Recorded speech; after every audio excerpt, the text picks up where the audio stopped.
2 ദിവസം മുൻപ് ഒരു വാർത്ത വന്നു. ശശി തരൂരിനെ താക്കീത് ചെയ്തു. കാരണം നിരന്തരം ബി.ജെ.പിക്ക് അനുകൂലമായി പ്രസ്താവന നടത്തുന്ന ശശി തരൂരിനെ താക്കീത് ചെയ്തു എന്ന വാർത്ത വന്നതിന് ശേഷം മാധ്യമങ്ങൾ ശശി തരൂരിനെ സമീപിച്ചു.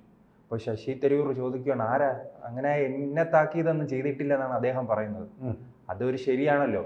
അദ്ദേഹത്തിന് ശശി തരൂരിനെ താക്കീത് ചെയ്യാൻ കോൺഗ്രസിൽ ഇപ്പോൾ ഏത് നേതാവുണ്ട്? തികച്ചും പരിഹാസ്യമാണ്. ഇപ്പോൾ ഒന്നേ ഉള്ളൂ, കോൺഗ്രസ്സിന് ഇപ്പോൾ സംഭവിക്കുന്നത് വിനാശകാലേ വിപരീത ബുദ്ധി എന്നുള്ളതാണ്. ബുദ്ധിജീവികളെല്ലാം അല്പം ബുദ്ധിയുള്ളതുകൊണ്ട് അവരെല്ലാം കോൺഗ്രസ്സിനെ ഉപേക്ഷിച്ച് പോയി കഴിഞ്ഞു. ഗുലാം നബി ആസാദിനെ പോലെ അങ്ങനെയുള്ള ആൾക്കാരെല്ലാം പോയി കഴിഞ്ഞു. സിന്ധ്യ ഇവരെല്ലാം പോയി കഴിഞ്ഞു. അപ്പോൾ ഉപേക്ഷിക്കപ്പെട്ട ഒരിടമാണ് കോൺഗ്രസ് എന്ന് പറയുന്നത്. ഇതിനിടയ്ക്ക് കുറേ മണ്ടന്മാർ കൂടിയിട്ട് അവിടെ തലസ്ഥാനത്തിരുന്നു കൊണ്ടെടുക്കുന്ന തീരുമാനമാണ് കോൺഗ്രസ് എന്ന് പറയുന്നത്. ആ മണ്ടൻ തീരുമാനങ്ങൾ എടുക്കുന്നതിൻ്റെ ഏറ്റവും ഒടുവിലത്തെ ഉദാഹരണമാണ് കെ സുധാകരനെ പുറത്താക്കിയത്. ഈ കെ സുധാകരനെ പുറത്താക്കിയ കാര്യത്തെക്കുറിച്ച് ചോദിച്ചപ്പോൾ ശശി തരൂർ ഒരക്ഷരം മിണ്ടിയില്ല എന്ന് പറഞ്ഞാൽ ഹൈക്കമാൻഡിനെ ആ കാര്യത്തിൽ അദ്ദേഹം അനുകൂലിക്കുന്നില്ല. അവിടെ കെ സി വേണുഗോപാലും അതുപോലെ കുറേ ആൾക്കാരും കൂടി ചേർന്നെടുക്കുന്ന തീരുമാനങ്ങളാണ് എല്ലാം. ഇപ്പോൾ ഹൈക്കമാൻഡ് ഇത് ഹൈക്കമാൻഡ് അല്ല, ലോ കമാൻഡാണ്. കോൺഗ്രസ് അതിൻ്റെ ലോവസ്റ്റ് എബിൽ നിൽക്കുന്ന സമയമാണ്.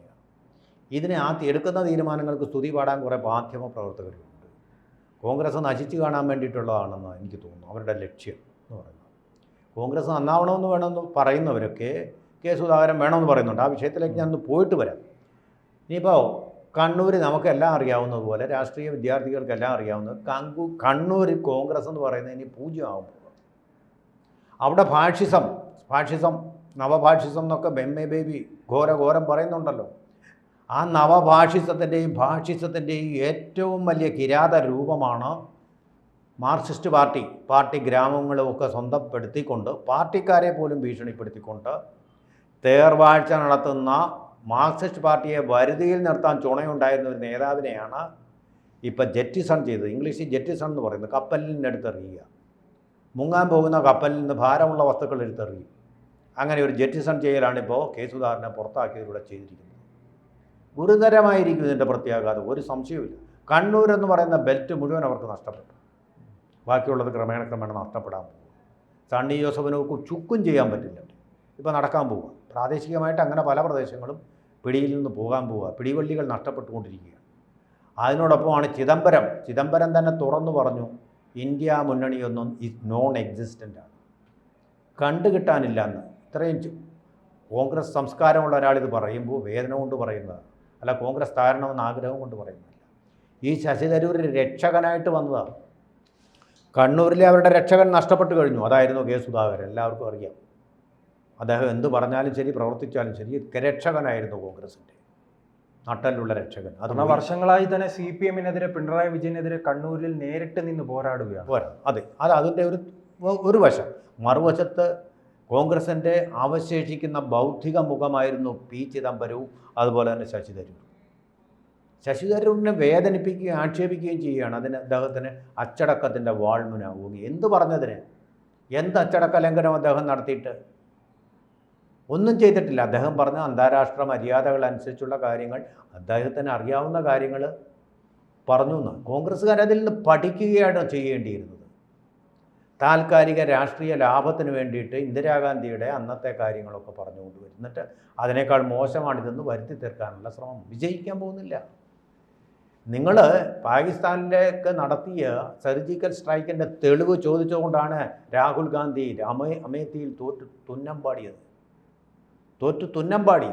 അതൊന്നും ജനങ്ങളൊന്നും മറന്നു കഴിഞ്ഞുകൊണ്ടാണ് വീണ്ടും സോഷ്യലിസ്റ്റ് സമാജ്വാദി പാർട്ടിയുടെ സഹായത്തോടു കൂടി അവർക്ക് ഒന്ന് ജയിക്കാൻ കഴിഞ്ഞത്. ആ ഐക്യം, ഇന്ത്യ മുന്നണി എന്ന് പറഞ്ഞ ഐക്യം, ആ ഇന്ത്യ മുന്നണിയെ ഇപ്പോൾ കാണാനില്ലെന്നാണ് ഇപ്പോൾ ചിദംബരം, നിങ്ങളുടെ നേതാവ് തന്നെ പറഞ്ഞത്. BJP-ക്കാർ പറഞ്ഞതല്ല, ഇത് സത്യമാണ്.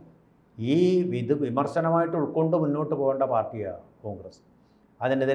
അതിന് പകരം ഇപ്പോൾ അവർ പ്രതികാര നടപടികളിലേക്ക് പോയി കഴിഞ്ഞാൽ തീർന്നു. കോൺഗ്രസിൻ്റെ ശ്വാസം തീർന്നു.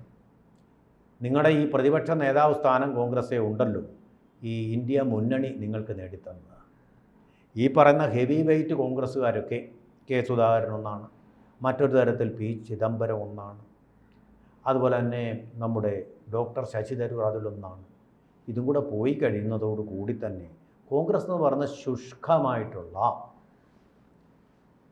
അതിൻ്റെ സലാഡ് ഡേയ്സ് കഴിഞ്ഞു, ജ്യൂസി ഡേയ്സ് കഴിഞ്ഞു, ഒരു ഉണക്ക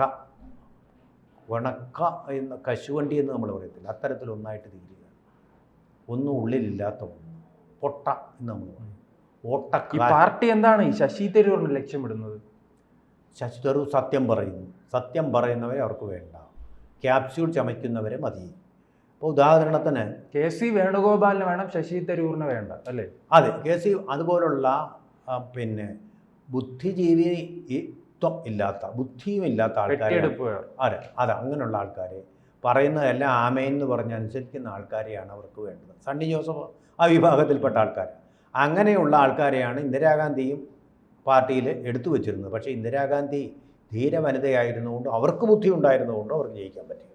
പക്ഷേ നേതൃത്വത്തിന് ബുദ്ധിയില്ലെങ്കിൽ പിന്നെ ജയിക്കാൻ പറ്റുകയില്ല. അതാണ് ഇപ്പോൾ അവരോട് ഉണ്ടായിരുന്നത് അഹമ്മദ് പട്ടേലിന് അടക്കമുള്ള നേതാക്കളായിരുന്നു, അലൂമിനിയം പട്ടേൽ എന്നൊക്കെ വിശേഷിപ്പിക്കപ്പെടുന്ന അങ്ങനെയുള്ള അത് ദേശീയ മുസ്ലിങ്ങളായിരുന്നു, ഇന്ത്യയോട് കൂറുള്ള നല്ല മുസ്ലിങ്ങളായിരുന്നു. കഴിവുള്ള നേതാക്കളെ കൂടെ കൊണ്ടു നടക്കാൻ സോണിയാഗാന്ധി കഴിഞ്ഞിട്ടുണ്ട്, എന്തെല്ലാം പറഞ്ഞത്. അത് കഴിഞ്ഞു രാഹുൽ ഗാന്ധി കൊണ്ടു നടക്കുന്നത് കൊടിക്കുന്നിൽ സുരേഷ്, നമ്മുടെ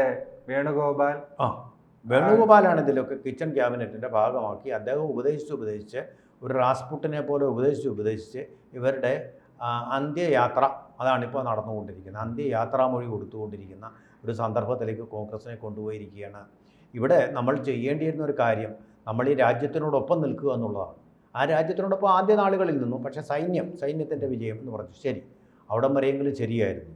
ഇപ്പോൾ കർണാടകത്തിലെ മഞ്ജുനാഥിനെ പോലുള്ള MLA-മാരെ കൊണ്ട് അതിനെ ചോദ്യം ചെയ്യിക്കുകയാണ്. അങ്ങോട്ടും ഇങ്ങോട്ടും കുറച്ച് വിമാന സവാരി നടത്തിയതല്ല എന്ത് നേടിയെന്നുള്ള ചോദ്യത്തിലേക്കാണ് വന്നിരിക്കുന്നത്. ആ നെഗറ്റീവിസത്തിലേക്ക്, നഗര നെക്സലൈറ്റുകളുടെ ചോദ്യങ്ങളിലേക്കാണ് അവർ വീണ്ടും പോയിരിക്കുന്നത്. ഈ കോൺഗ്രസ് എന്താണ് ഉദ്ദേശിക്കുന്നത്? ഈ ശശി തരൂരിനെ പുകച്ച് പുറത്ത് ചാടിക്കാനാണോ? ശശി തരൂരിനെ രാഹുൽ ഗാന്ധി ഇഷ്ടപ്പെടുന്നില്ല എന്നുള്ളതാണ്. തനിക്ക് അദ്ദേഹത്തിനെ ഉൾക്കൊള്ളാൻ പറ്റുന്നില്ല. ശശി തരൂർ പറയുന്ന ഈ സത്യസന്ധവും അതുപോലെ ബൗദ്ധികവുമായിട്ടുള്ള കാര്യങ്ങൾ അദ്ദേഹത്തിന് മനസ്സിലാകുന്നില്ല. അദ്ദേഹത്തിന് ബീഹാറിലൊക്കെ പോയിട്ട് കുറച്ച് ജാതി രാഷ്ട്രീയം കളിക്കണം, അന്താരാഷ്ട്ര തലത്തിൽ പോയിട്ട് ബ്രൂക്ലിൻ യൂണിവേഴ്സിറ്റി കുറച്ച് വിഡ്ഢിത്തങ്ങൾ പറഞ്ഞിട്ട് അത് ഇന്ത്യക്കെതിരായിട്ടുള്ള ഒരു ക്യാപ്സ്യൂളാക്കി മാറ്റുമ്പോൾ അവിടെ കൂടുതലായിട്ടുള്ള ആളുകൾ കൈയടിക്കുന്നു. ഇത് മോഹിച്ച് നടക്കുന്ന ഒരു, ശരിക്കും പറഞ്ഞാൽ അത്തരം ഒരു പബ്ലിസിറ്റിക്ക് വേണ്ടിയിട്ട് ലോകയാത്ര നടത്തുന്ന, ഇന്ത്യക്കെതിരായിട്ട് പറഞ്ഞാൽ കയ്യടി കിട്ടുമെങ്കിൽ അത് പറയുന്ന ഒരു മനുഷ്യനായിട്ട് അദ്ദേഹം സ്വയം നാണക്കെട്ട് മാറിയിരിക്കുകയാണ്. നാണമില്ലാതെ, ഉളുപ്പില്ലാതെ മാറിയിരിക്കുക. അങ്ങനെ ഉള്ള ഒരാൾക്ക് ഈ യുദ്ധം ജയിക്കാൻ കഴിയുകയില്ല. തെരഞ്ഞെടുപ്പ് യുദ്ധമാണ് ഞാൻ ഉദ്ദേശിക്കുന്നത്. കൂടുതൽ വാർത്തകളും വിശേഷങ്ങളും നിങ്ങളിലേക്ക് എത്താൻ ABC മലയാളം സബ്സ്ക്രൈബ് ചെയ്യുക, ബെൽ ബട്ടണും അമർത്തുക.